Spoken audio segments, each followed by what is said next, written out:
Yes, the class is being recorded. Okay, Vivian, go ahead. Your hand is up.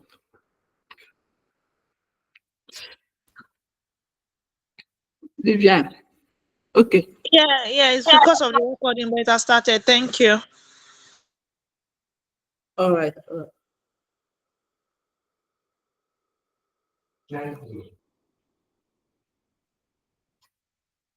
Okay, so kindly confirm you cannot see my screen now.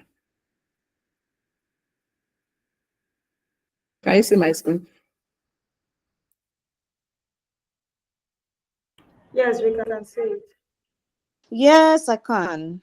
Okay. Yes. So in the last class, good evening everyone once again, and welcome to today's class.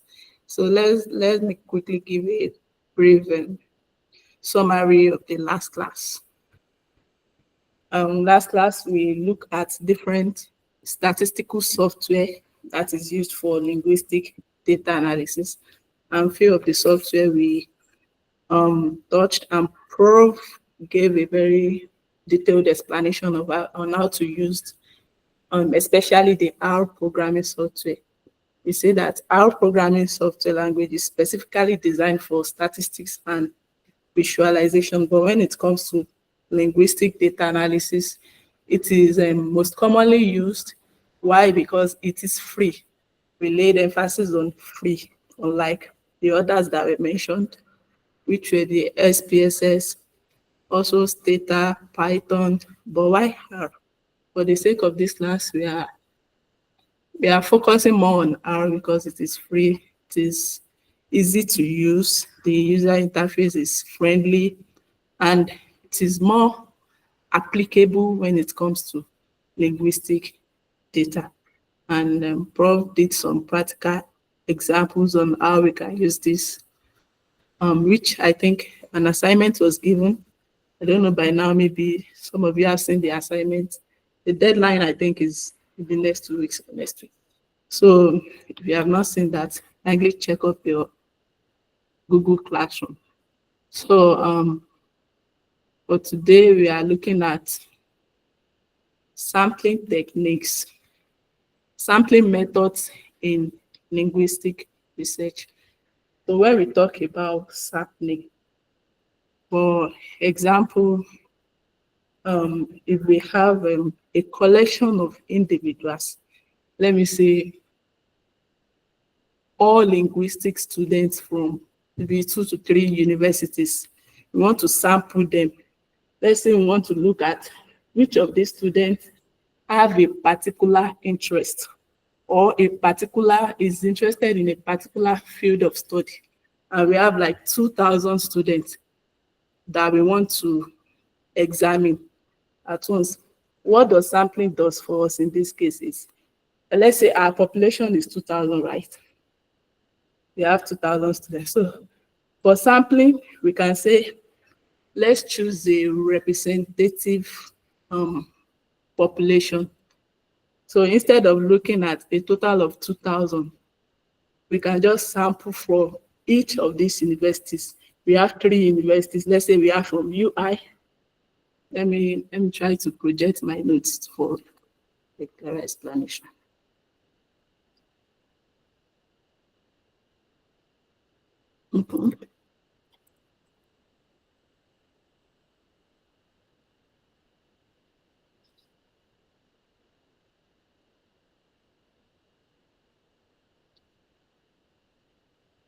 Just give me a minute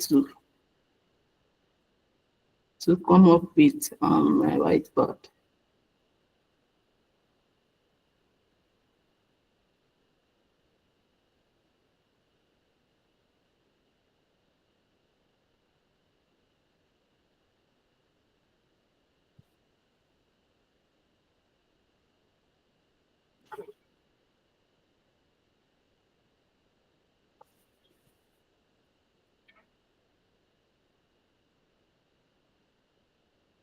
My whiteboard is coming up. So give it a minute, please.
Okay, sorry, I think it's taking some time to come up. I don't know if it's my network. To save our time, let me just continue.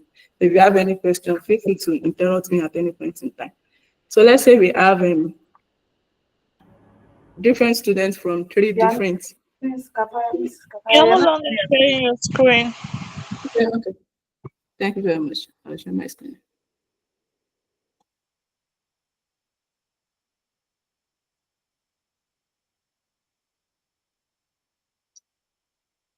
Okay, so can you see my screen now? So let's say Yes. we have three universities, let's say UI, Uniben, and Unsuka. And from these three universities in total, we want to examine 2,000 students. So for what sampling does is pick a representative individual from each of these universities randomly. Let's say we pick 50 from UI, 15 from Uniben, and 50 from Unsuka. We save a large population of that.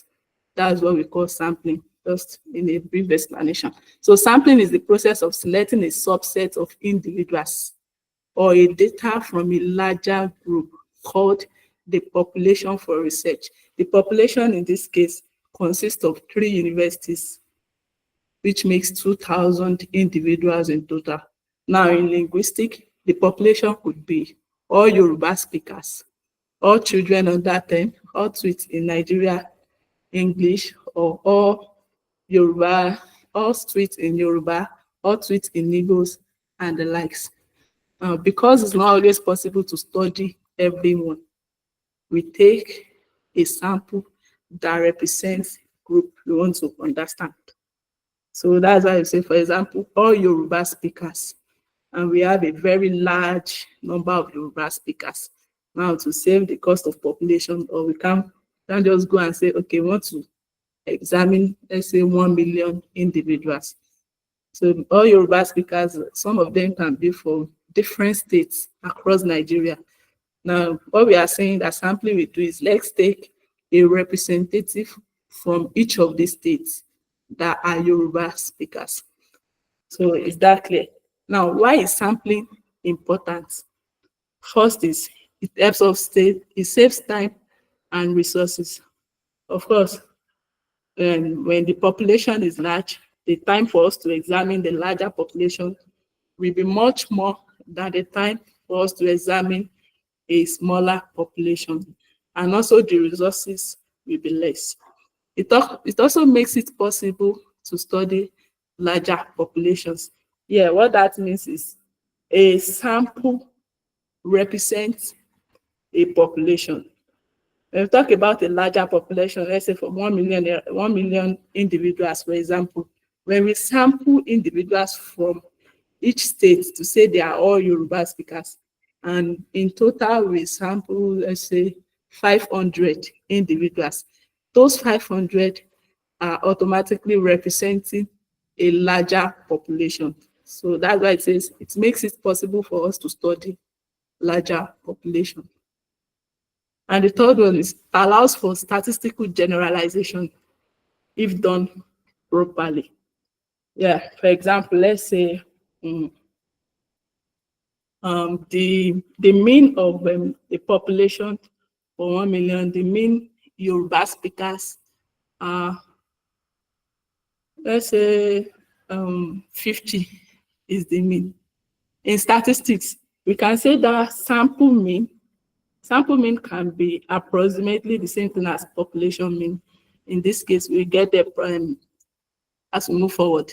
But that's what that is just referring to. So choosing the right sampling method increase the accuracy, yes, and fairness for your results. When you choose method, and the accuracy increases and your result is fair. Because now we have different types of sampling methods. There are many ways to select a sample, and the first one here is random sampling. This is the most common one.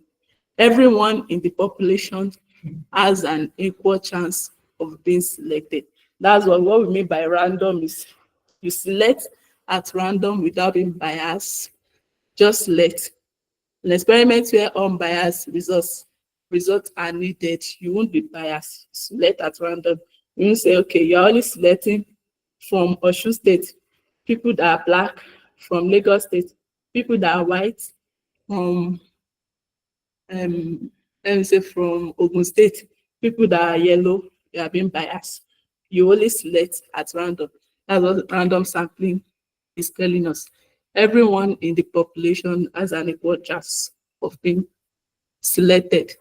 Also, it generalized a larger group. We already explained that earlier. When you sample, you are literally representing a population, a large population.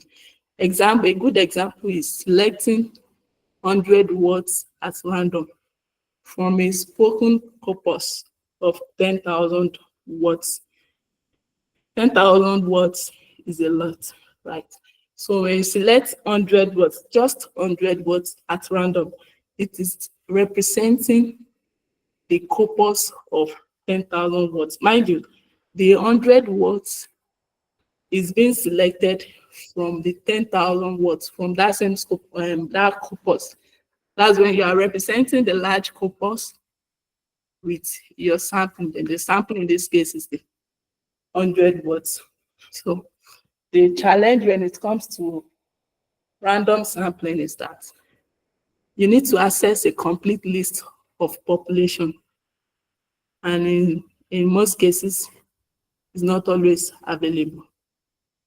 You need a complete list of all population for you to do a successful or a fair and non-biased random sampling. The example I gave earlier on population of Yoruba speaker from different states. Let's say we want to, for our analysis, we want to, let's say 3 states, we want to consider 3 states. I'm just using that as an example. 3 states in this case is small. Lagos, Osun, and Ogun. You must be able to access all Yoruba speakers from each of these states. If you can't access all Yoruba speakers from Lagos, for example, then you are being biased, which in most cases, they are not available. I don't know if you get what I'm trying to say here. Are you with me? Please let me know if you are getting this clear. Hello? I think so. Okay. One. What do you say? I said, please let the others also respond. Okay. So I believe others are also getting it right. So let's move forward. So the next sampling here is we have stratified sampling. In stratified sampling, we deal with strata, or let me call it groups. Yeah, subgroups. The population is divided into subgroups. Let's say we have a large population of let me use 2,000 individuals that are Yoruba speakers. All right, 2,000 is a lot, for example, in this case. And then a sample is taken from each group. So that 2,000 stratified sampling, we divide the 2,000 into different strata of, let's say, of different, let's say this 2,000, we divide it into, let's say, 4 strata. We can have 50 or 5, can have 50 in one strata, can have 100 in another strata, then let's just say subgroups or clusters. So I'm sure you get this part. So it's good for ensuring a representation of important subgroup, e.g., age, gender, and dialect. The collection of age might be individuals that are above 20 years old, which is one strata already. Then Hello. individuals that Hello, Kafaya. hello, This is okay. very strange. I think that we're struggling to understand this because we can't see all this written out, like sections as you're explaining each variable. Sorry, that's a different chapter. As you're explaining each sampling, that we can see maybe graphs or charts to also, Yeah, I understand. Let me Yeah. try to deploy my whiteboard again, perhaps Okay. to come up this time. All right. Thank you. Yes, thank you for the observation, Heritage. You're welcome.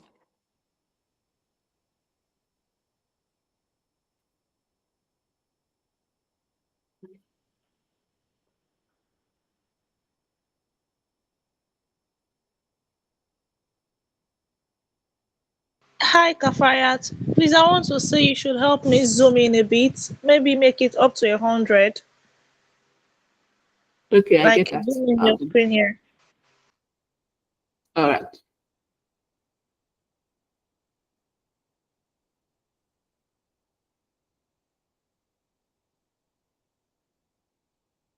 So just give me a minute, guys. I'll be back.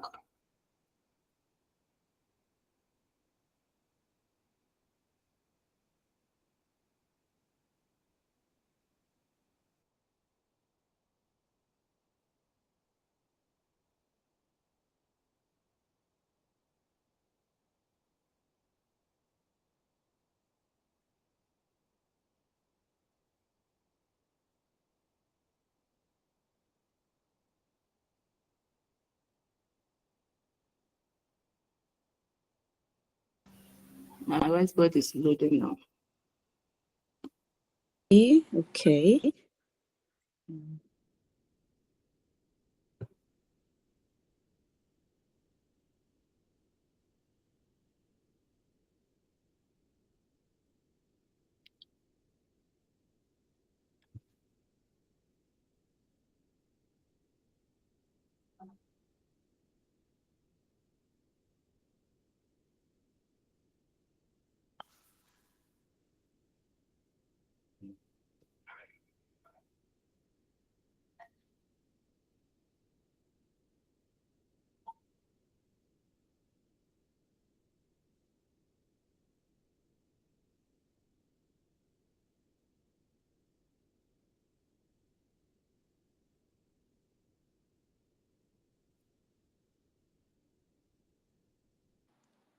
Uh, okay.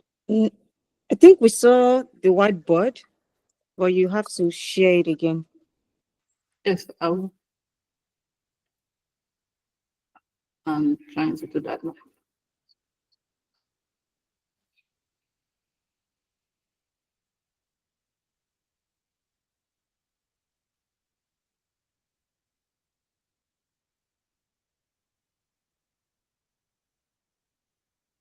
Okay, so are you still seeing my whiteboard? We are seeing your entire screen. Okay.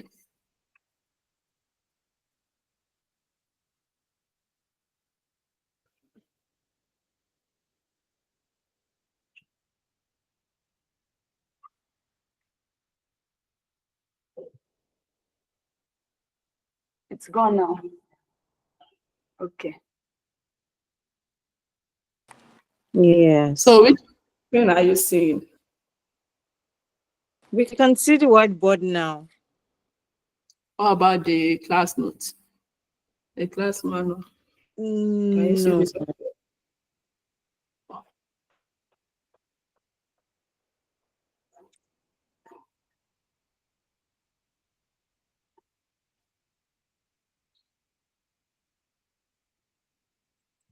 I doubt that you can show the two at the same time. So maybe just continue with the whiteboard, write a subtopic or something, and we'll know that this is the part you are treating. Okay. Let me see what I can do.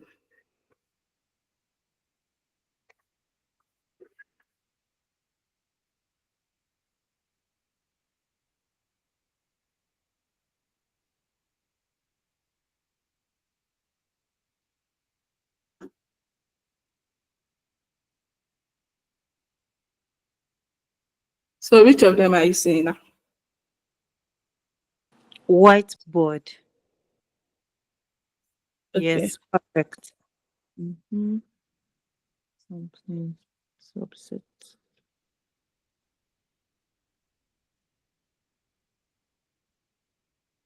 Heritage is raising up her hand. Oh no, sorry, that was a mistake. All right.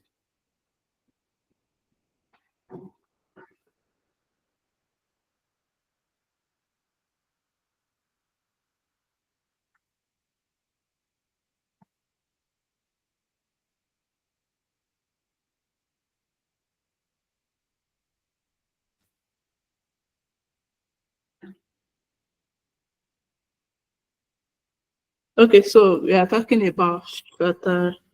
But before I go ahead, let me ask: do every one of us has the course manual with us already? By now, I think we should all have the manual. Do you have the course manual with you? If you have, type yes in the chat box. Type yes if you have the course manual. If you don't, type no. It's really important for us to have a personal copy. Okay, Vivian.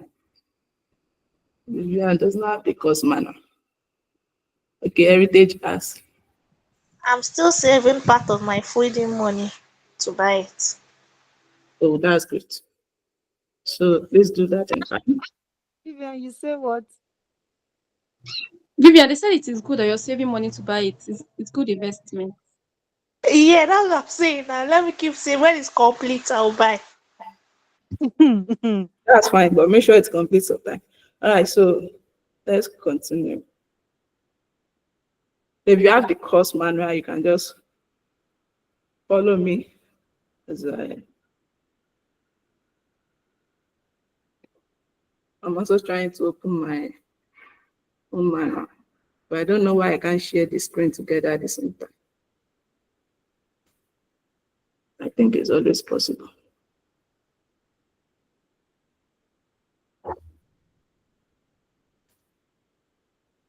So you are talking about stratified random sampling, stratified sampling rather.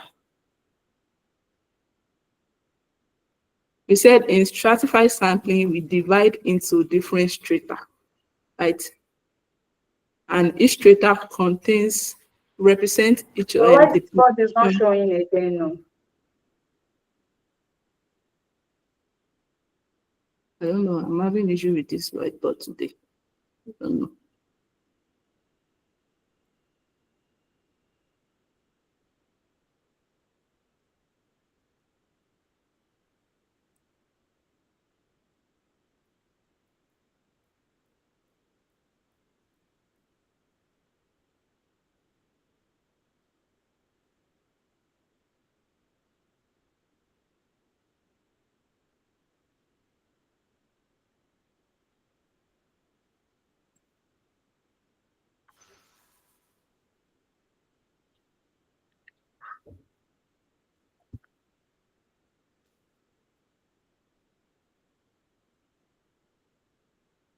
Okay, we can see it now. Okay.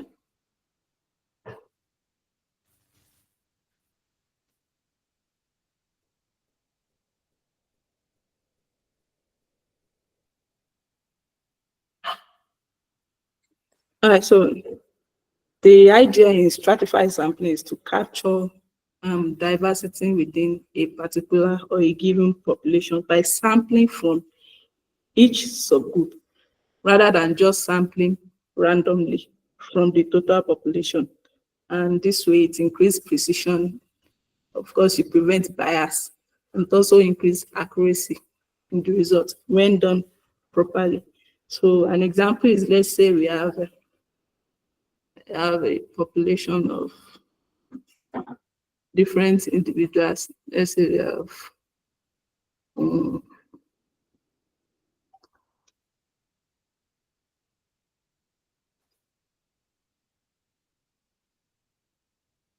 let me try and sketch a given population containing different individuals.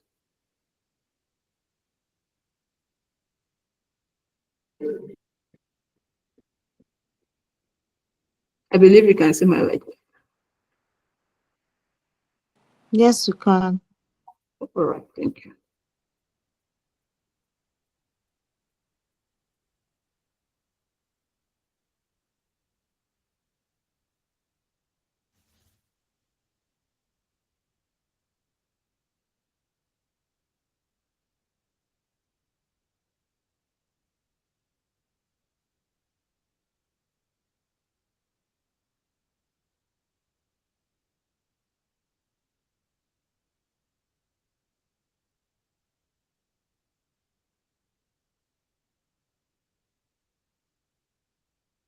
So this is a population containing 3 strata. This is one strata, this is another strata, and another strata.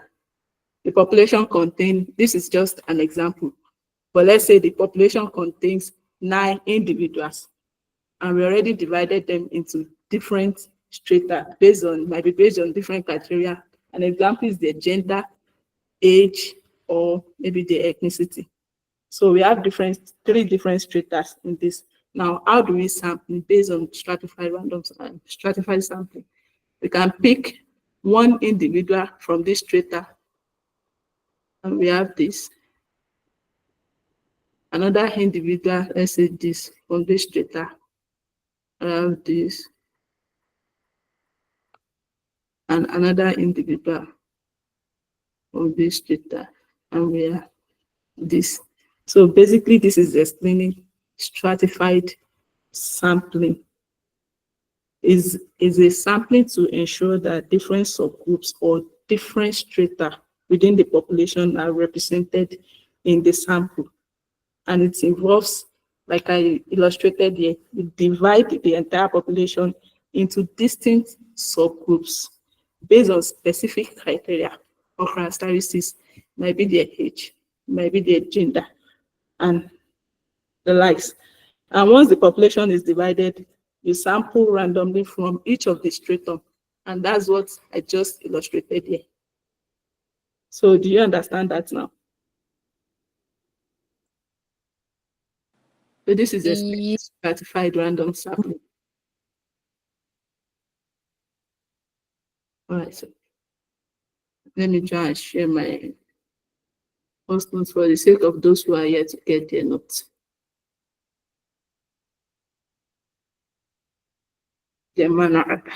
So the next sampling we have here is convenience sampling. This is good for a pilot study. We talk about classroom projects or how we give me a minute, please. So you choose whichever is easiest to reach. Good for a classroom project. So convenience sampling at times is not common. Yeah, it's not common, but is a unlike random sampling and strata. In this case, let me not go there, but let me just say it's a non-probability method. The sampling is selected based on availability to researcher rather than random selection. It involves whether you pick the participants or individuals available based on how you can access them, how you can reach them. A good example is, let's say you are a researcher and you are surveying people in a, let's say, in a supermarket, let's say a big supermarket, because they are conveniently available, rather than randomly selecting people in an entire city.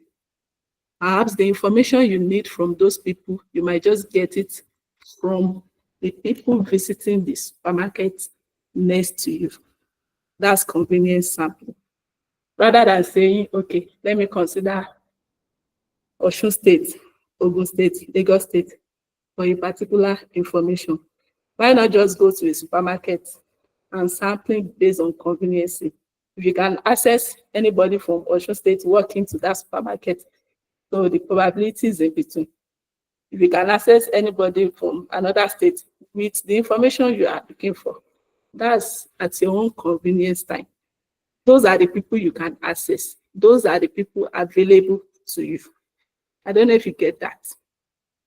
And a good example here is also asking your classmates to complete a language survey rather than going to let's say another university or another class or another department to complete a language survey for you. You have your classmate beside you. That's convenient sampling. The challenge is that you may not represent a broader population, of course, because you are not going far. You are only getting your information based on what is available to you, and it leads to bias. Yes. So do you have any question on this before I move to the next one?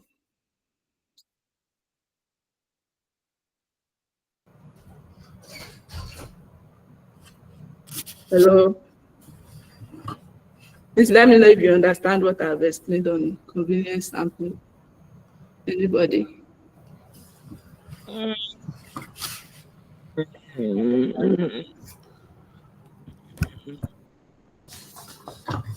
How do we define easiest to reach? I didn't get that. Convenience sampling. How do you decide who is easiest to reach? How do you determine that? How to determine who is easiest to reach? Yes. Well, I think that's easy to determine, and that's easy. The easiest to reach is the one that is available to you. It depends on the availability of the. Uh-huh. You don't get to determine at times, but you get to see which one is available, which one is convenient for you, which one will save you cost.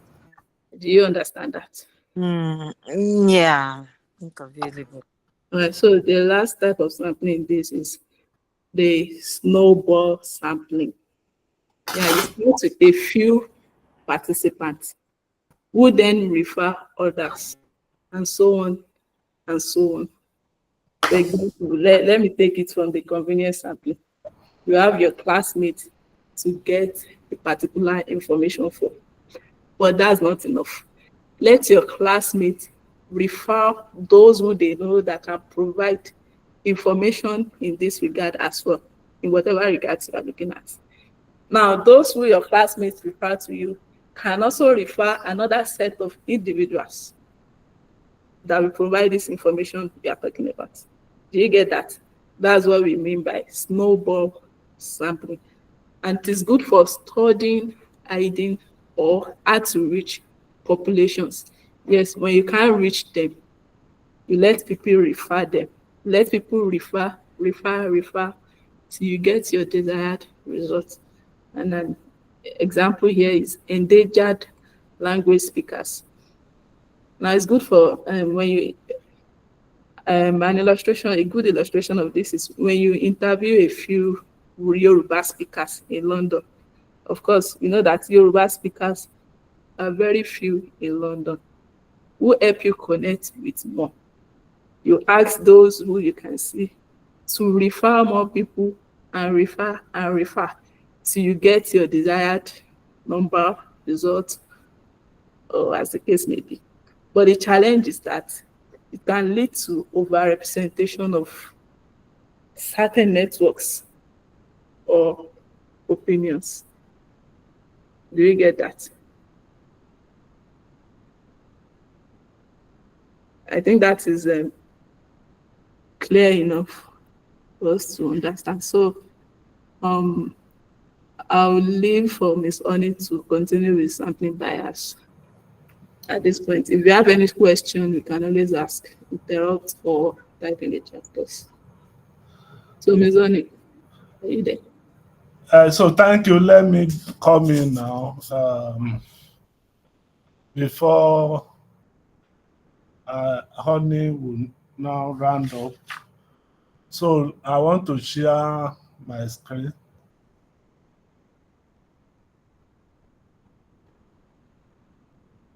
Kafayat, you are still sharing. Okay, great.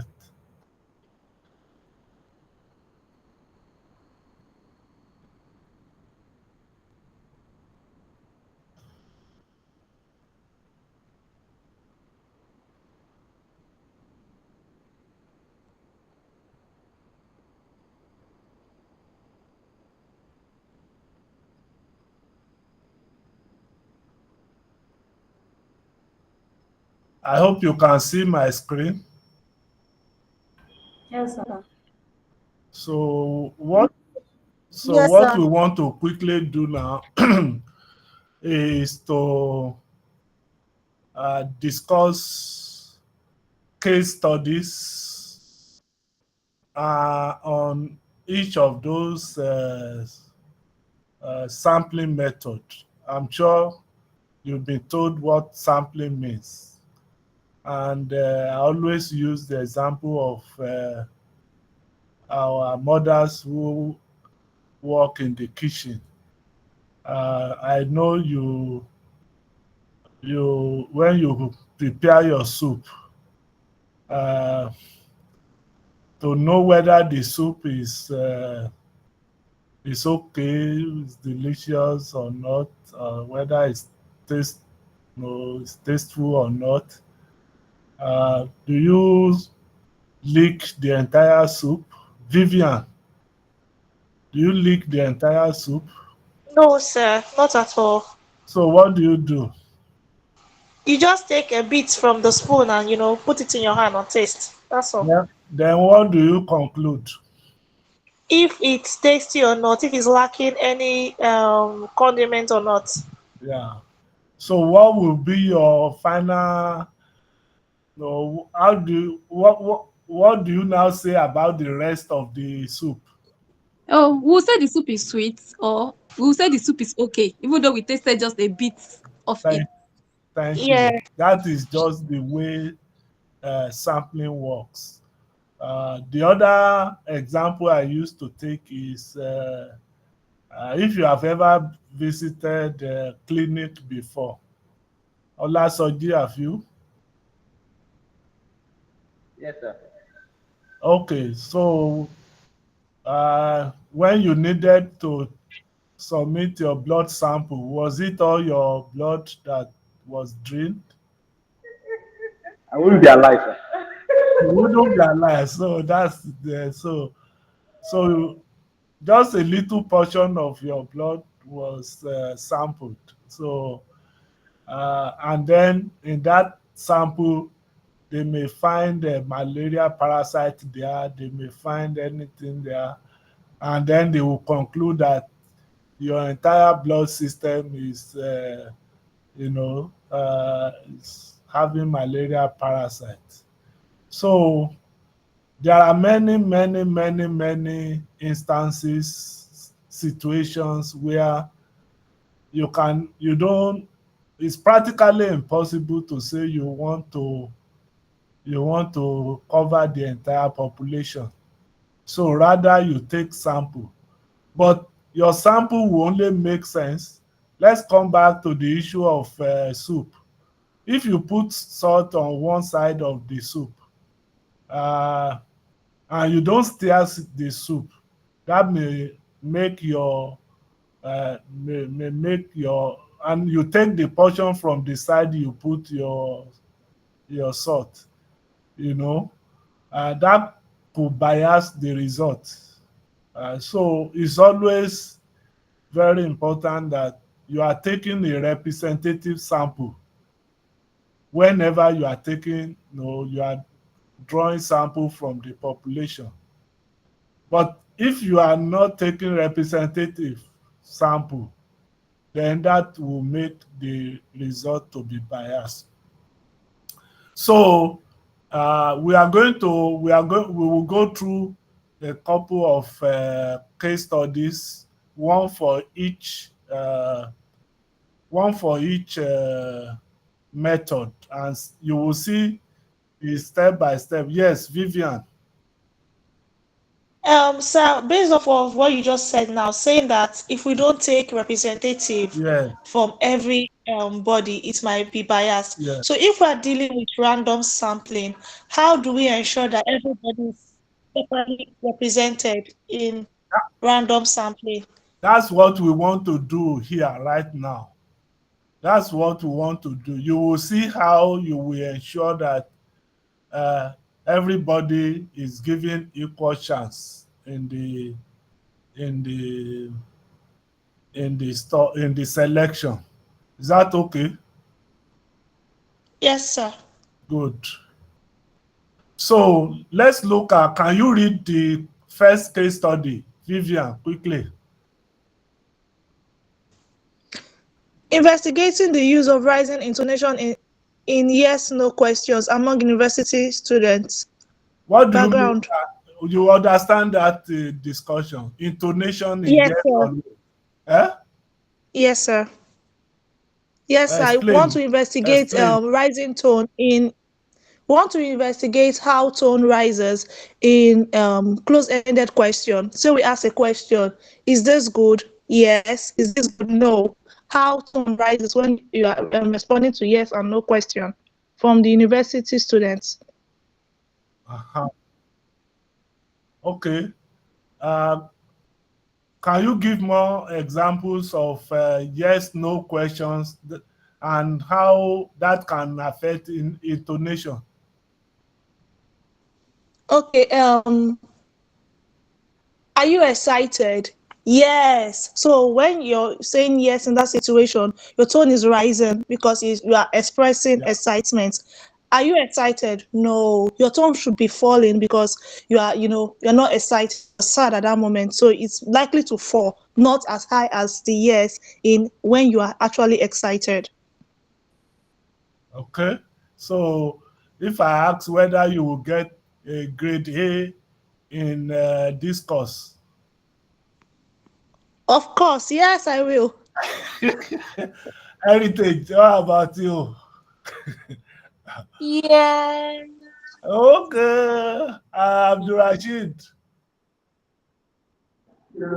Yes, sir. you will see some intonations going down. You will see some very, no, very, no, very high, um, and so on like that. So suppose we are to do this kind of research, and we want to answer the research question: do male and female university students differ in their use of rising intonation in yes or no questions? So the first thing we have to do is we have to define what the population is. What is the population in this case? Kehinde? Quickly, everybody should be ready to contribute. Kehinde, Mercy, Heritage, what's the Our Undergraduate population students, is sir. yeah, undergraduate students. all the undergraduate students? Is that okay? Yes, Yeah, sir.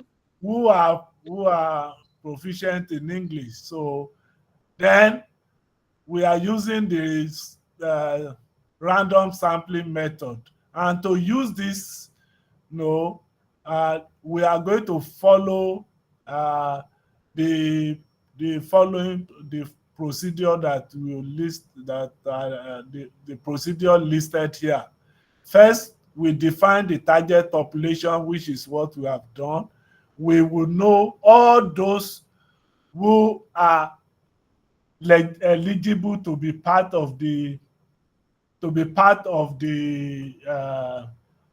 population, those who are students of UI, all of them, since we are focusing on all of them. Uh, of course, we can limit to full-time undergraduate students. We can also limit to full-time or all students, whether full-time or so. It only means that uh, when we are concluding our analysis, we should not generalize outside that population. So that's very important. Then the next thing is to obtain what we call sampling frame. Sampling frame is what we is the list of all students that are in UI, full-time students in UI, and which means to get this list, you have to go to the registry, student registry, and get the list. So if I ask you to, if we are doing this study for your department, for instance, then you will need a frame, and inside that frame, you will have the list of all the students in your department. That's the study population. So once you have the study population, it's very important that you make sure that the list is complete. No omission, nobody is omitted from this list.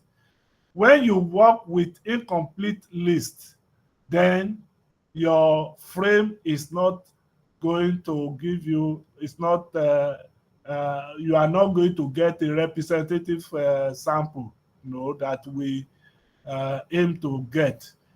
Then, once you have the frame, you will then know how many people are there. Let's say there are 5,000 students in that frame. That will be the population size. So the next thing you need to decide is the sample size. So if you have 5,000, you need to determine how many students do you need to select that will constitute your sample. So there are formulas to do that. In most cases, even if you go online, I don't know if you can see if you can still see my screen. Yes, sir. Yes, So sir. there are so many sample selection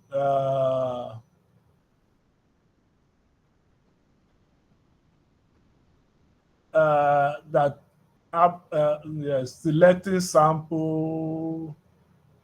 There are so many. Okay, sample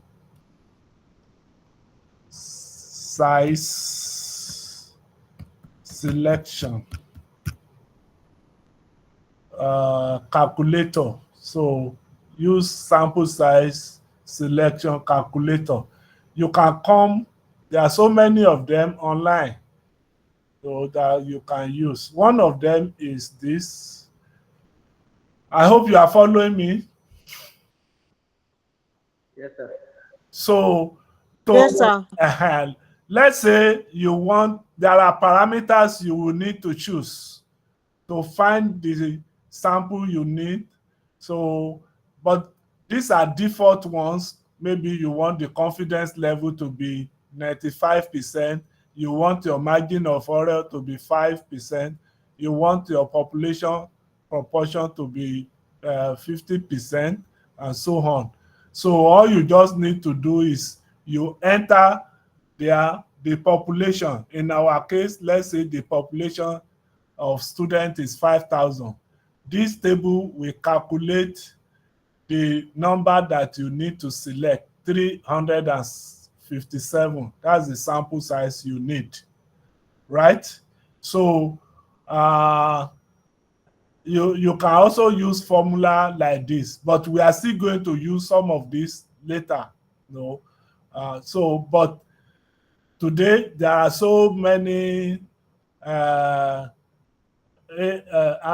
online calculators that can help you to easily know the appropriate sample, so you don't need to really worry yourself. Is that okay? Mercy, Yes, sir. is that okay? Uh, Yes, sir. okay. No, so if you also if you want to use yeah um, yeah, so let's leave that because of time. So you will use the formula, to determine, look at the value 357 that I obtained. You can change the confidence level. All of this, what they mean, we will still talk about them in our subsequent lectures. But you determine. So which means we are interested in taking 357 participants out of 5,000. You see how we determine the sample size now. So once you do that, then you are ready to now do this selection of the participants. So how do we do that? We will now assign number to each of these 5,000. Number 1, number 2, number 3, number 4, number 5, number 6, like that. We will give them numbers. So if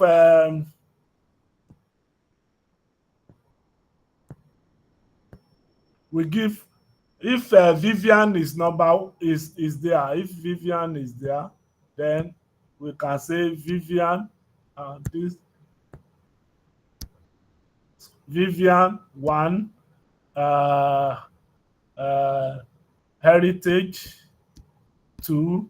So up to the last person in the class or in the population, we will give them numbers, right? So after giving them numbers, we will now use what we call random number generator to draw random samples, random numbers from the random number that will be exactly 357. So how do we do that? I think I have, yes. Let's look at what I've done here. So you can use R. So we have 5,000, and from this 5,000 now, we want to draw a sample of, let's even say 50, not 3 this thing. So we can run this. We can run this. So this will give you, this number now will be automatically selected. Any person that is number 2,463 will be selected. Any person that is 2,511 will be selected. Any person that is 2,567, and so on. So this will give you all the 50 that will be selected. Is that clear, everybody?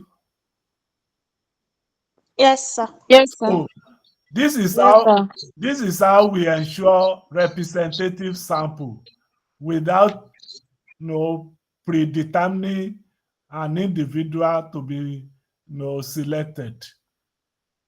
So you need to master these tools, these techniques, to be able to do. So once you are able to draw the random numbers, then you just pick those individuals who are associated with the random numbers. So that's how the selection is done. After the selection, you can now collect your data, you can do your measurement, you can analyze your data, you can interpret. So what I've done there is what you see here. So you have the code, you have also the random numbers. If I decide to for purpose of this discussion, let's say, how many of us are in this class right now? How many are here? Quickly, how many of us are here? I think 10, sir. Let's say 10. So, on the chat menu, once I call your name, that will give you that, and I will give you your number. So, from what I can see here, I can see Heritage number 1, Mercy Yes, number sir. 2. Take note of your number, right? Kehinde number 3, Vivian number 4, Abdurrashid number 5, Olowu number 6. So let's say I have only 6 students here. and I want to select only 3. So I can still use this thing to do the selection. So who is number 3? Quickly. Who is number 3? Kehinde. Kehinde, you've been selected. Who is number 6? Olowu, you've been selected. Number 2, who are you? Mercy. You've been selected. So clap for yourselves. So you can see this way there is objectivity. Nobody is given undue advantage. So I know Heritage is not happy because she's not selected. If I draw another sample, maybe you'll be selected. Okay, sir. If I draw another sample now, let me just change the set seed and then rerun this. Can you see the new number? Who is it? Yes, sir. Just a minute. Okay, sir.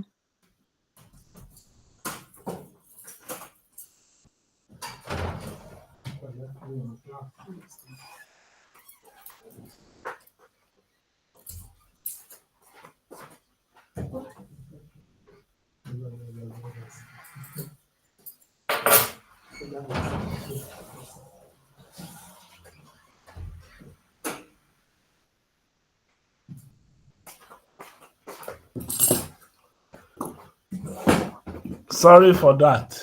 So still It's okay, sir. it's okay. This time around, only 4, 5, 6 are selected. If I decide to choose 2, only if I want only 2 students, then that's the selection, right? So this is how we apply, simple random sampling. Is that clear? So I Yes, have a question. Okay, Vivian, ask your question. So it means that for random sampling, there are some questions, should I say questions or some investigation that we cannot use random sampling for. Yes. Because Yes. based on this now, we already have a focus goal, right? That's why we can pick any random person. If it's an investigation where we want to do comparison between these two, demographic or this age and race, we can't use random because it will not represent everybody. No, not in that sense. You can use simple random where you are able to list all the members of the population. So that's the basic criteria. You must be able to number them, list them. So you need a frame containing all the members of the population. But where you are not able to reach, if I'm talking of smokers now, where will I get the list of smokers? So it may be difficult to say you are using simple random sampling in that sense. So there are instances where, or if you are running a supermarket, and customers can come from anywhere. You don't have a specific database of customers. Today you might even have a customer that has never been, that has never patronized your supermarket before. So the basic requirement is that the population must be identifiable. In other words, you can list them, you can identify them. That's very important. And it also assumes that the population is homogeneous, that all of them are they have the same characteristics somehow. So there are no identifiable groups in the population. So that's when we use the random sampling. But let's quickly look at the stratified sampling. Stratified sampling, yes, who is going to read the case study for this one now? Do I call who? Examining the use of code switching Yes, across language proficiency levels in a multilingual university. good. Do you understand that concept? Code switching. Yes, sir. Explain. It means that every language speaker can switch between two languages, maybe two major languages spoken in that area. Okay. So they can, if you are Yoruba now, you always mix your English with Yoruba. Is that what you are saying? Yes, sir. So you And want I to go, yes, go on. and that's why I deliberately added in a particular area, or maybe I should even say region, Okay, because yes, because to the west and to the east, you'd have more code switchers than in the north. okay. Hausas hardly ever code switch. They would they would they would rather speak only Hausa for when they're speaking Hausa, and would only speak English language also when they're speaking English language.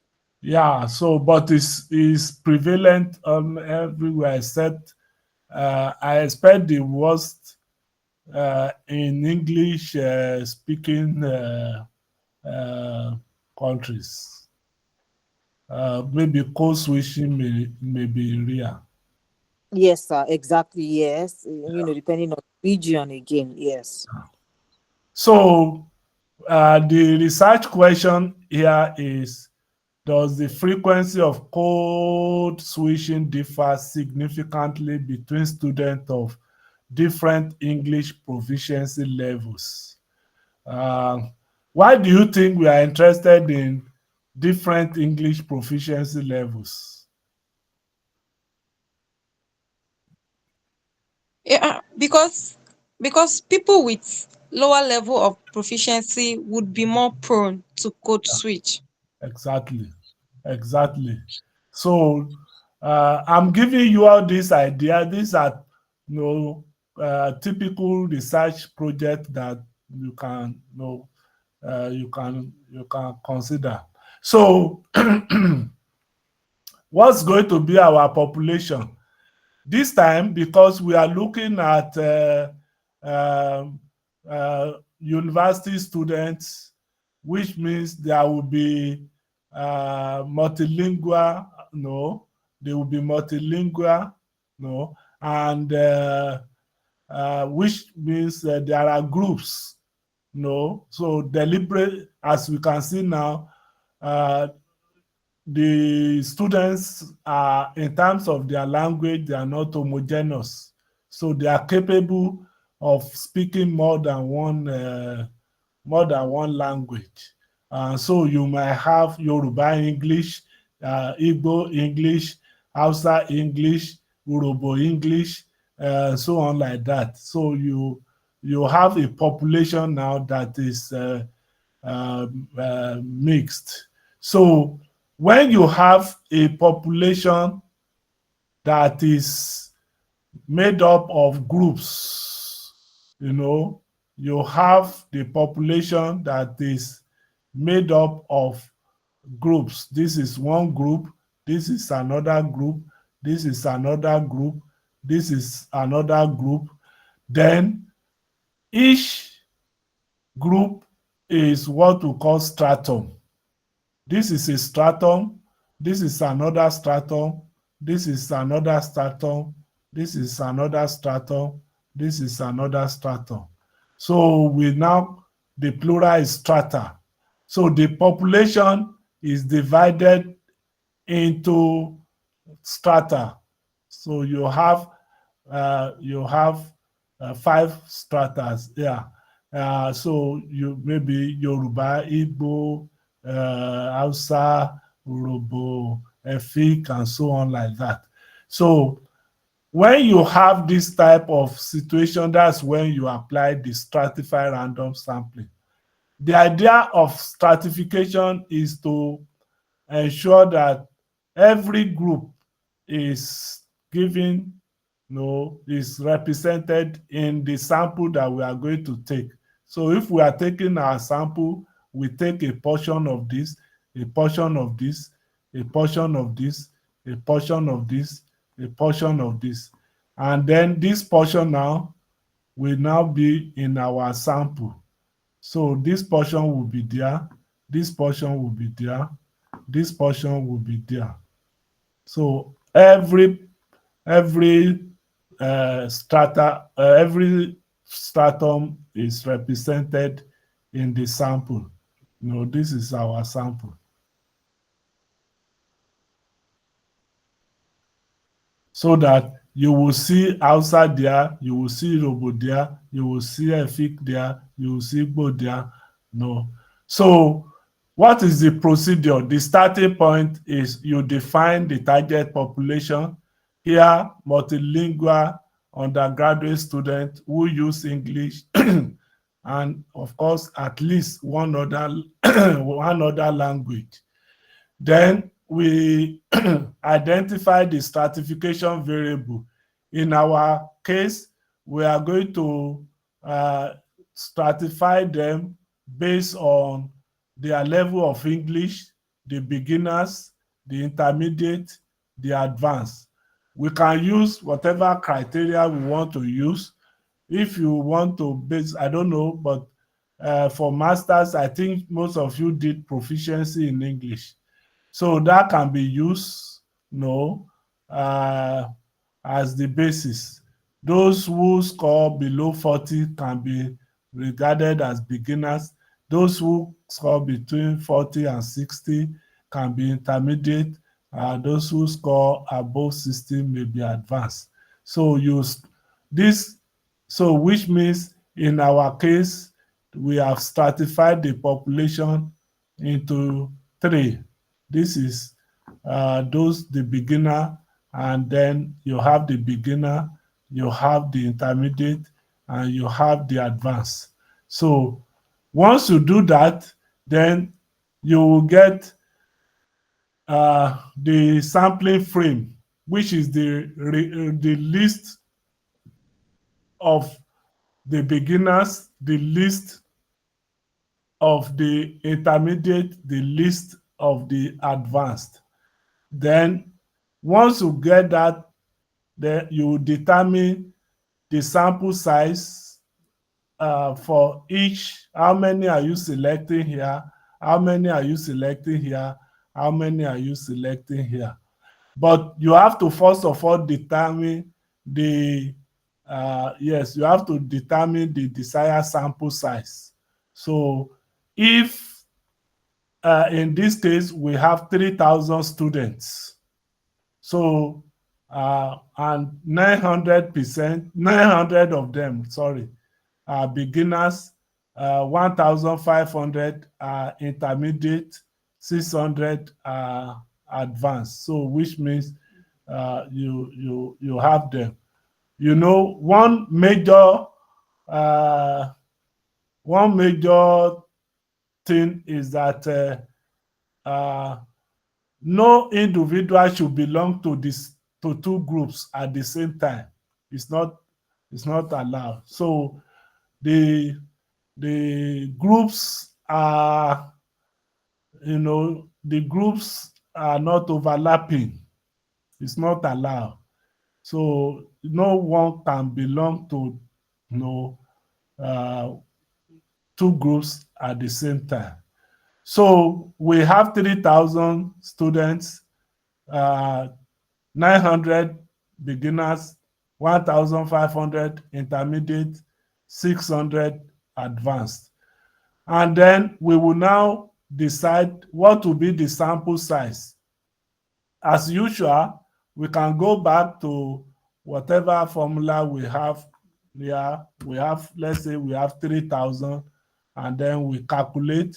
So we have 341. We can choose that, but for this discussion, so we said, let's say we have 300 students. Now, we will now need to distribute these 300 among the groups. So we can use proportional allocation, which means groups that have larger size will contribute larger percentage. So groups with smaller size will contribute smaller percentage. So that is proportional allocation. If we use equal allocation, then it means 900 will contribute 100. Intermediate will contribute 100. Advanced will contribute 100. That's if we adopt equal allocation. But here we are using proportional allocation. So proportional allocation ensures fair representation. So people are contributing according to their size. So if we have 900, then that will be 900 over 3,000 times 100. That's how you get your 30%. 1,500 over 3,000 times 100. That's how you get your 50%. So which means 30% of 300 is 90. 50% of 300 is 150. And then 20% of 300, that's 60. So which means beginners made up of 900 in the population, they will only contribute 90 students in the sample. Intermediate that made up half of the population, 1,500, will contribute 150. Advanced that made up 600 members of the population will contribute 60. This is how the selection will be done.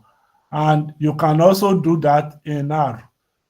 So if you come to the R environment, so you can use the R code here to do the selection. So just like that, you have 3,000, and then beginners, you have 900, intermediate, you have 1,500, advanced, you have all of that. So this will help you to create a data frame, and then you can now obtain the sample size, so you indicate the sample size for each group, each stratum, so as you have there. And then you now use this package dplyr to be able to draw the sample. So if you run this now, that will give you those that will be selected from advanced and so on and so forth. Because it's large, that's why you are not able to see everything here. But if we reduce it, let's say, because of time, you can also tinker with this. So let me not do that for now. So do you understand now? Do you understand this very well? Any question? Heritage, Mercy, Kende, Vivian. Understood, sir. I can't hear you. Uh, I understand, sir, up until well, it's whatever we have in the data that will bring to the R environment. So Of maybe course. on. Mm-hmm. The R environment is simply to now tell you which particular person will be selected. So if you are selecting this 90, then you know you have numbered them. You have numbered those beginners from 1 to 900. So you have also numbered advanced from 1 to 600. So in R, if this is your result, for instance, so you have numbered the advanced from, oh, you won't be able to see it, of course, because, yeah. So this is for beginners. This is for beginners. This is for, yeah. Just a minute, you will see. Oh, oh,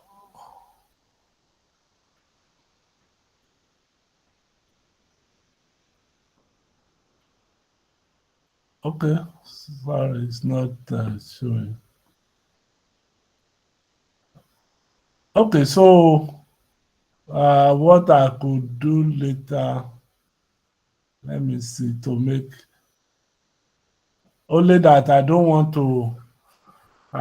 to alter this command. So what I'm saying now is that the program will now will enable you to know who are those to be selected for the beginner. In fact, I think we see for beginners there, for beginners,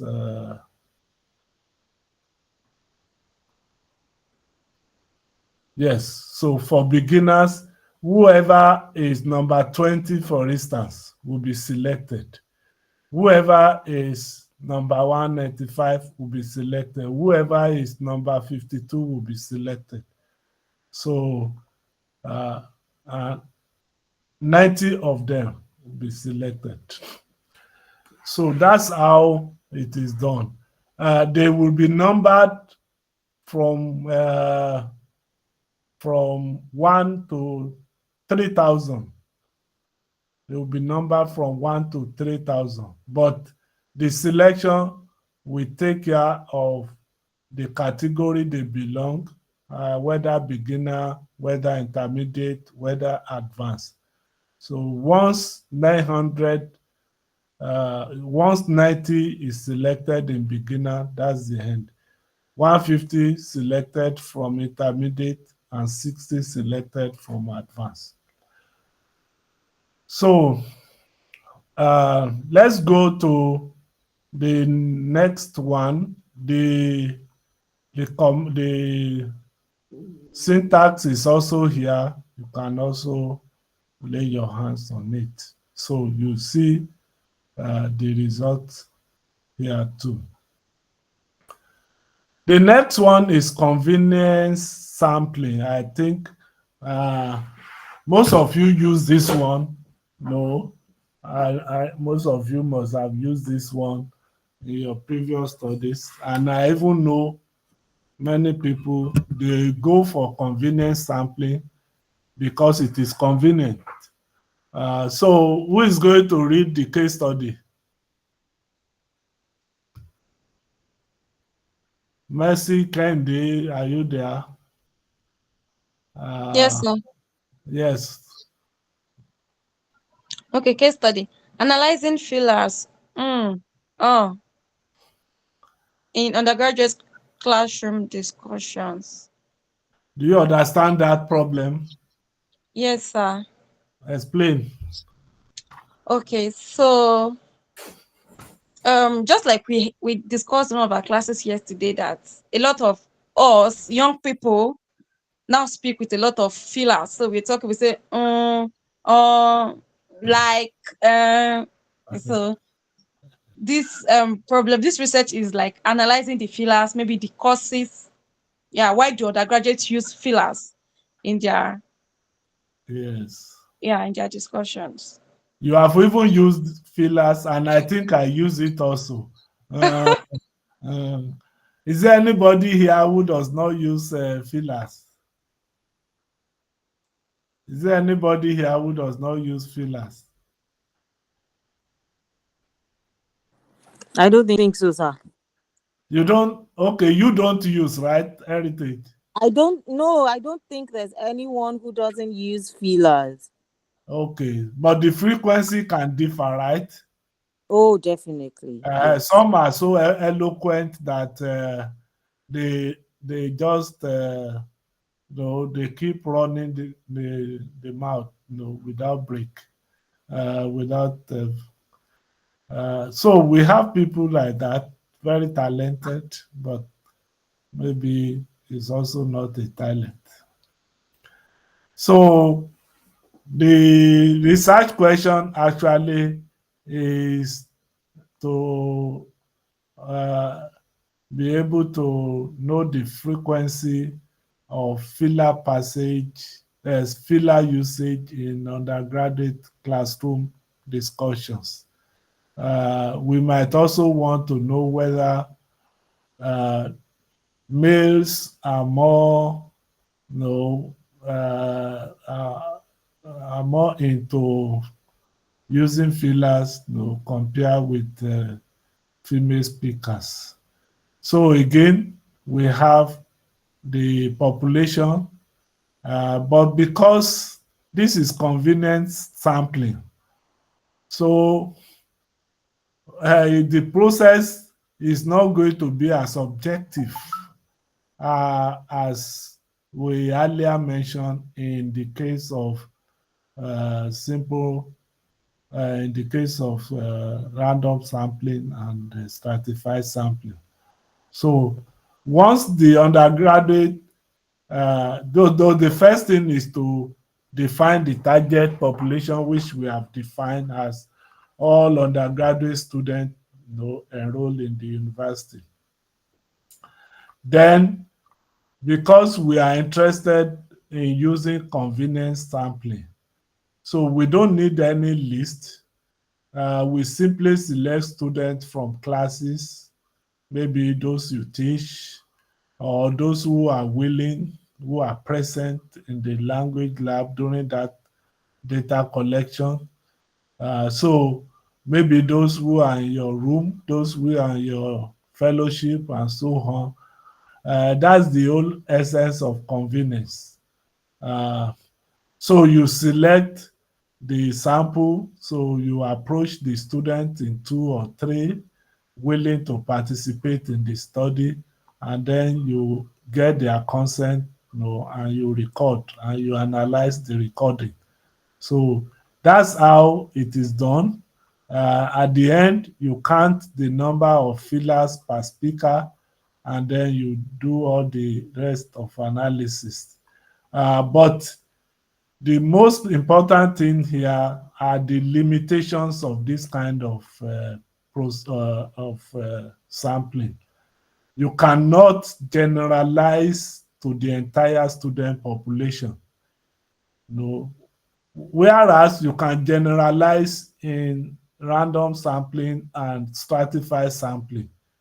In convenience sampling, you cannot generalize. So there is also the tendency to commit sampling bias. So it's possible because only those available, those who are willing, are included in your sample. So when you do that, you commit sampling bias. Then data may be influenced by a specific class. There may be a group that you avoided because it wasn't convenient. Who could possibly have altered the kind of results that you will have gotten? So these are the serious deficiencies associated with this kind of sampling. And for scientific results of another evil is the fact that it's not reproducible. If you come 10 years later, or 5 years down the line, you will not be able to get the result that you claim. And it's difficult for anybody to, even yourself, to say you want to reproduce the results. To be difficult because those you find, those who participated, you may not even be able to locate them again. So, any question on convenience sampling? Let me go to, because I want Honey to be able to take over and close the discussion. So documenting, that's for snowball sampling now. Who is going to read this quickly?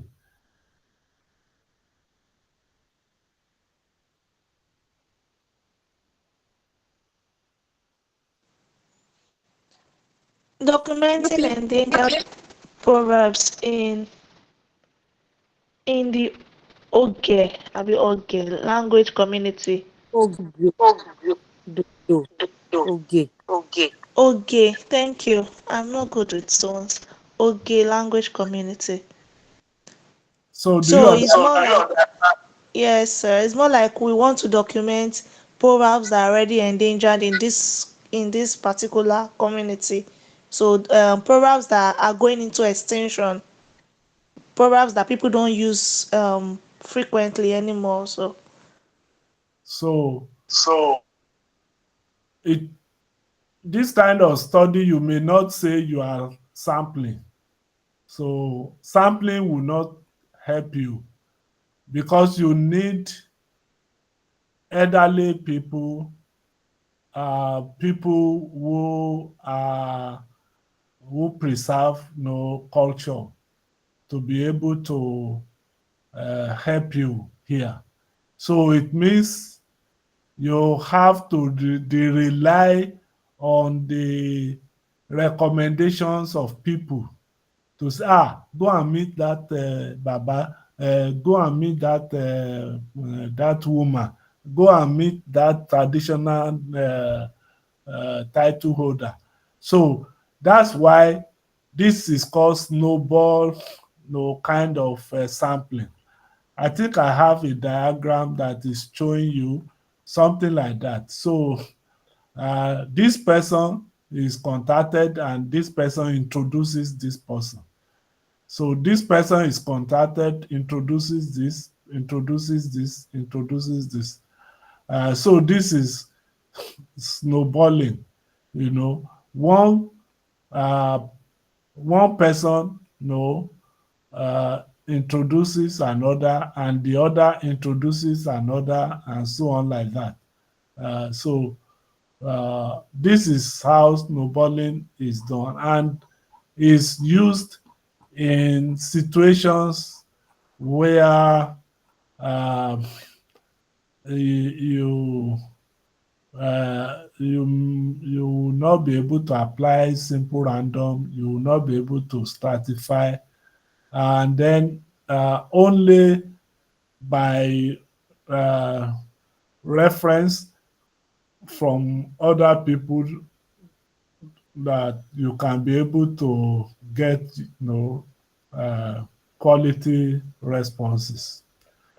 So this is where I hope these case studies help you, to understand the sampling methods. Thank you. Any question?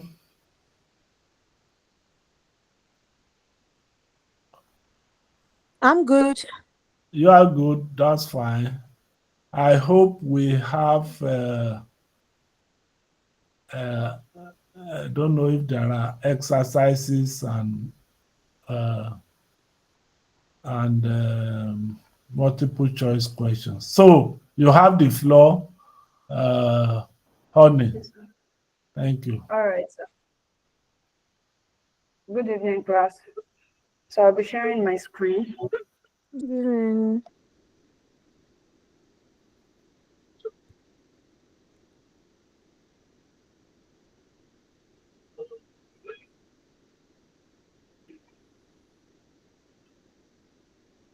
Okay. Before we move to the multiple choice question, I just want us to address the exercise 3 here, since it's a very practical one. Suppose you are investigating the code switching patterns among bilingual speakers in Lagos. Describe who your target population will be. So I want us to discuss this. If you were to, survey bilingual speakers and you want to investigate their code switching patterns, how do you think your target population is the entire people that have that feature or that characteristics that you want to examine. So how do you think your population should be like? Yeah, go ahead, please. Vivian, go ahead. So if I'm using random sampling, right, I'll have a target focus which would be market women or marketplace, say marketplace, people in the marketplace.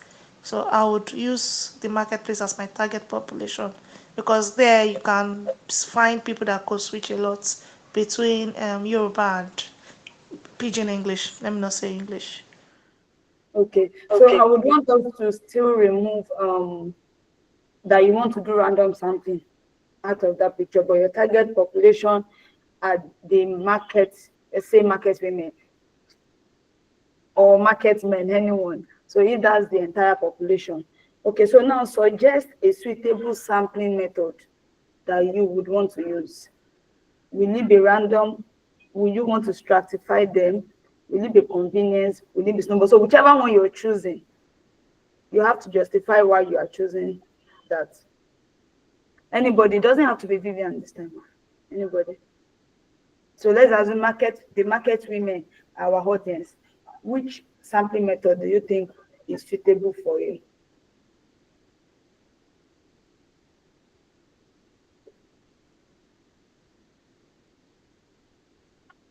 Hello. We've dealt with 4 different sampling methods today. So amongst the 4, which do you think would come true for you in this kind of situation? Random is most suitable here.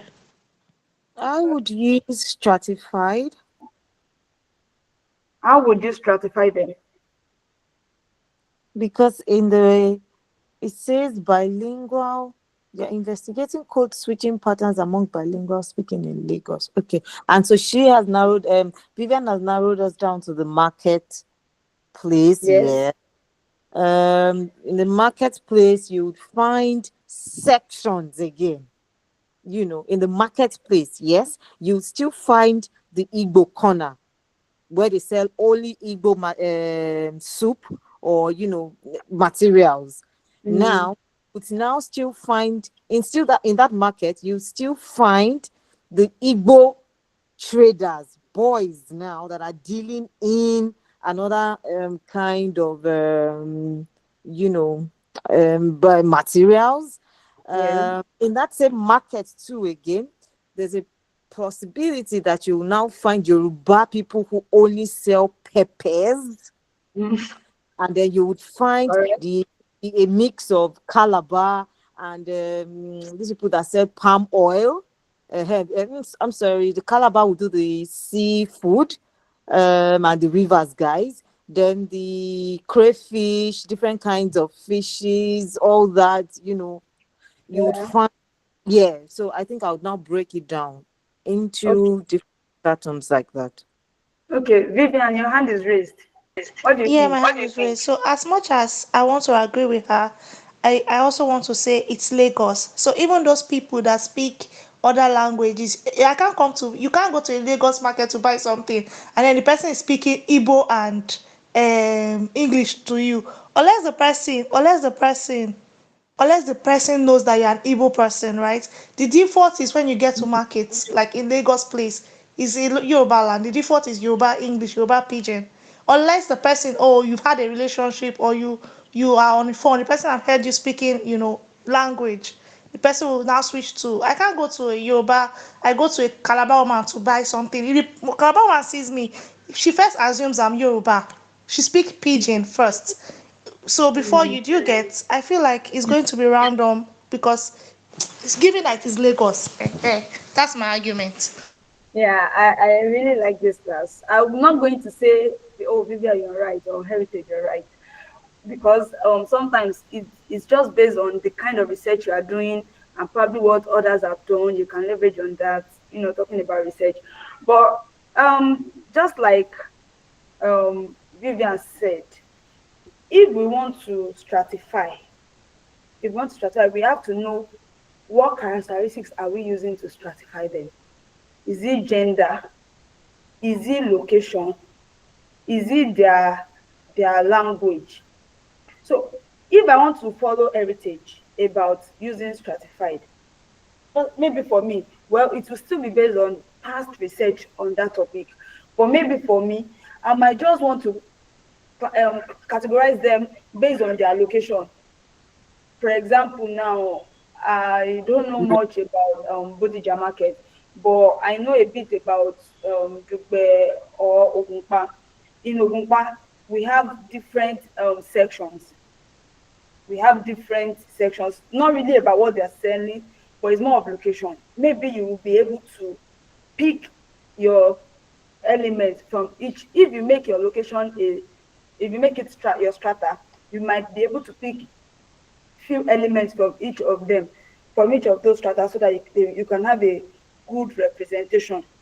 But if you want to categorize them based on their spoken language, it can be difficult for you because sometimes some of them even move from one place and you won't even remember who you are picking or who you have, dealt with. So that one is for if you want to use stratified. But then, Vivian, if we want to use random, yes, random is like the most convenient one actually. But if you are not careful, you will turn your random to convenience sampling. Don't forget, when Prof was teaching us just now, he used R to be able to pick the numbers of those that the system suggested for him. And then he was asking, who is number 4? Okay, you are free to interrupt me, please. Go ahead. So you said that if I'm not careful, I'll turn it to convenience. If I want to turn it to convenience, I won't pick a marketplace. So going out of my way to pick a marketplace, Oh, I can talk to people on the streets now. If I want to be no, no, convenient. that is not convenience. If you are doing something, you have your location, have your target audience. But this time around, administering it to those that you see amongst your target audience. It could be secondary schools. You can't tell me that your work is on secondary school and then you're going to the market because it's convenient. No. Maybe your work is in secondary school and you are just administering it to any secondary school students you are seeing. Yes, that could be. It could even be on your street and you just see the child wearing school uniform and you call the child and you give it to the child to fill. Then that's you are trying to be convenient. But if you want to go by random sampling, if you go to that school, you would have calculated probably your percentage, your proportion that you want to use. Okay, in JSS1, I'm going to use 10 people. Then remember that even Prof initially gave us numbers that, oh, Heritage, you're number 1, Vivian number 2. Then he now did like a balloting. So the numbers that the ballots pick are those that we're going to do that survey with. Now, in the marketplace, that might not be easy because before you're able to gather the whole population to give them numbers, and then now you now say, oh, sorry, please, who is number one? Who is number two? It might not be easy. So I'm just allowing us to just see the pros and the cons of the two these things that we suggested. Vivian, am I able to clear your confusion about the convenience sampling? Yeah. Thank you. All right. Okay, so I think we've justified our choice in terms of representativeness and visibility. I think we've done that. So I think the random sampling might not really work if it's going to be in the marketplace, because of, except if it's a kind of marketplace. But given Lagos, I don't think it will, because you won't be able to have. Don't forget that one of the in our material, one of the is it the limitation of random sampling is that you must have your population, your entire population. You can see it's the challenge. You need to access the complete list of the population, which is not always available. Do you understand that? So that might be the reason why using a marketplace random sampling will not work. You won't be able to have the complete population, not to talk of giving them numbers, not to talk of maybe balloting and picking the numbers, the ballot. So, okay, then let's quickly pick few questions from our multiple choice. Okay. Question 2. Sorry, honey, you didn't give us like another example. Like, so if market would not work, okay, let's say, oh, secondary school, right? Would that go? You want an example of which one random sampling would work with, Abby? Yeah. In that question, that's there. Yeah, in that question, the school I used, it can work.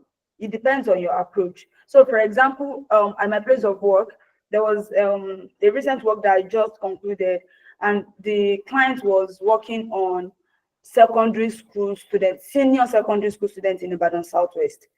But that, okay, she actually used a different kind of sampling. She used a multi-stage sampling in which your work is not going in that direction.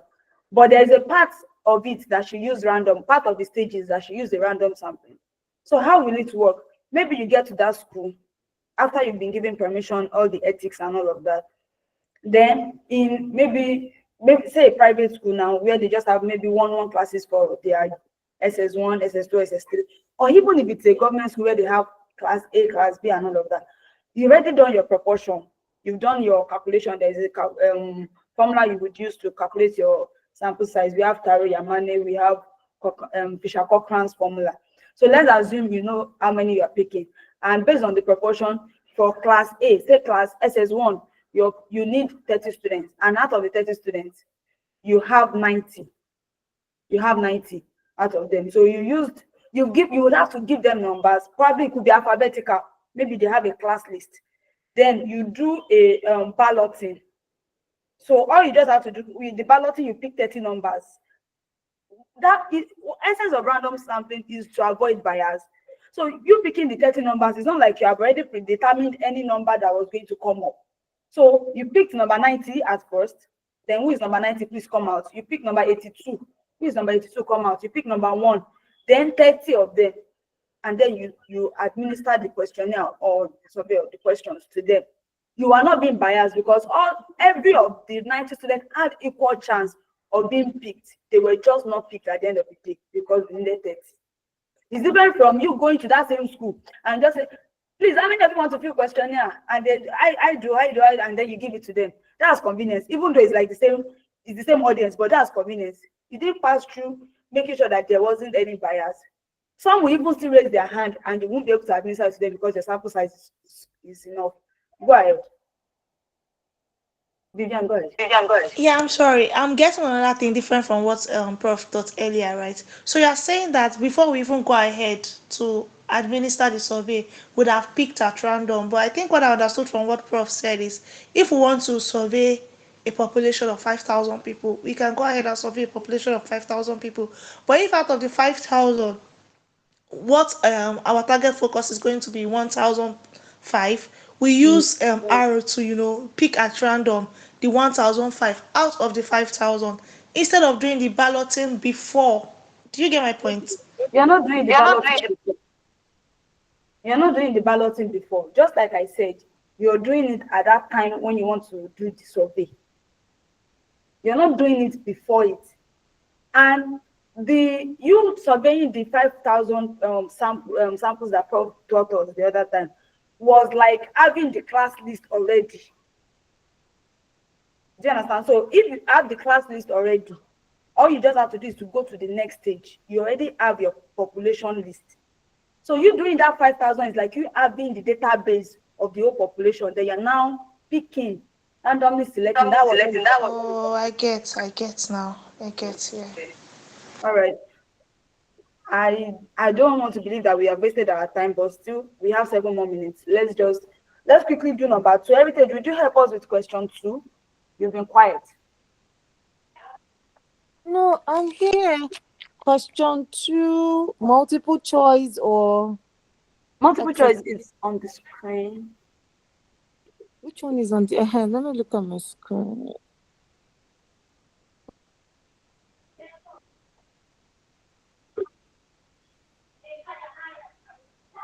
Or do you want me to read it for you? In which Mutiri, in which sampling method are participants selected purely by chance? That would be random sampling. Yes, I agree Yeah. with you. Okay. I totally agree with you. Kinde Oluyemisi, can you help us with question 3? Kinde, are you with us?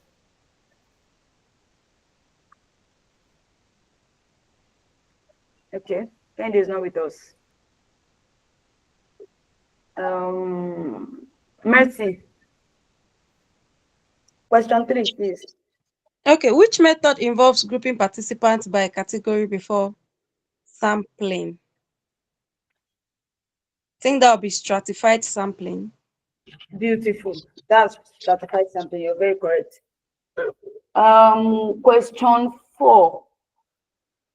Let's see, what else is there? There should be Olowurola. Help us with question 4. Question 4. A researcher recruits the classmates for a pilot study. Use an example of convenience sampling, convenience.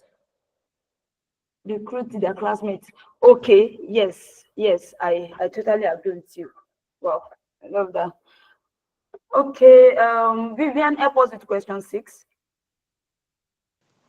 Which of this is a major limitation of convenience sampling? So expensive time consuming, low response rate, low generalizability. D, low generalizability. Generalizability. Yeah. Yes, It's not expensive, it's not convenient. I want to believe that we all agree with that response. I want to believe we all agree with that response. The reason why that might happen is because, one, there is a bit of introduction of bias. It's just those that you could access. So if you are able to only access maybe it's a survey that is supposed to be general for both the working class and the non-working class, but because you are working and you have, maybe you're working in a very big organization where you could easily administer a lot of questionnaires to them, and you know that, oh, out of 300, 120 is done, and you administer them to a lot of people in your organization or your neighboring organization, your response naturally is going to be tending towards what most of them is going to be saying. Or for example, now let's assume you are testing maybe knowledge of mothers on exclusive breastfeeding. You are just testing the knowledge, not even the practice, if they did it or not. And you are testing their knowledge, and you by convenience you shared your questionnaires to mothers that are learned. Obviously, you would have like 90% of the mothers knowing what exclusive breastfeeding is. So there is no generalizability when you're doing convenience sampling. Okay, let's treat question 7. Royal Ezeji Ezeji. I'm sorry for the pronunciation. Royal, are you here with us? Good. Please help us with question 7. Class, so I didn't join the class. Like, while joining, the network is coming and going. Okay. Kehinde, let me see. Are you now here with us? Kehinde. She's not here with us. Heritage, please. I think I'll have to come back to you. Hello, I'm with you. Okay, number 7. Sorry. Kehinde is here. Yes, ma'am. Please, question 7. I don't know the answer. Okay. Which type of a sampling is most likely to produce a representative sample of a large population? I think it's a random sampling. Random sampling, yes, that's very correct. Then let's see. Question 8. Mercy, can you help us with question 8? Then Vivian will help us with question 10. And we are done. Mercy, are you with us? Oh, yes, I am. Question 8. In linguistic research, stratified sampling is especially useful when you want to ensure representation from subgroups. Good. That's very straightforward. Then Vivian, question 10. Systematic sampling involves dividing people into strata. Systematic sampling. Oh, no, that would not be correct. I'm sorry, the class didn't get to systematic sampling, and that might be the reason why you chose the wrong option. In systematic sampling, I have like 1 minute. In fact, my one minute is up. Systematic sampling is like we have the population, just like in random, we have the population, but then we are now like, okay, I'm going to be picking every five names, like every fifth names. I don't know how to put that in English. So maybe from 1, I picked number 1. Then 2, 3, 4, 5, 6. I'll pick number 6. 7, 8, 9, 10, 11. I'll pick number 11. So that's the kth term, and the k there is 5. So systematic sampling, stratified sampling, random sampling, they are all under probabilistic sampling. And for most research, you are advised to make use of probabilistic sampling. So your answer should be selecting every kth individual from a list, but you must have that list already. So that's like a bit from random sampling before you now go to major to do the sampling method you want to use. I know it's short, but I think you can just have an idea of what systematic sampling is. All right, so thank you very much. Do we have any question regarding the sampling, the class, anything? No, ma. Okay. I'm sorry, very quickly. You said the 3. How many types do you have under probabilistic sampling? We have about 5. Okay. So apart from the 3 that we've mentioned in the class, we still have cluster sampling and we have multi-stage sampling. All right. Then for the non-probabilistic, we have convenience, we have judgment, we have snowballing, we have purposive. I think like 4 or 5. Yeah. Okay, that's fine. Thank you. Any other question?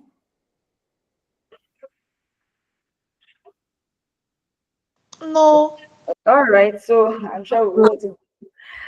Thank you very much for today's class. See you on Thursday. Thank you for having us. You're welcome. Bye. Bye.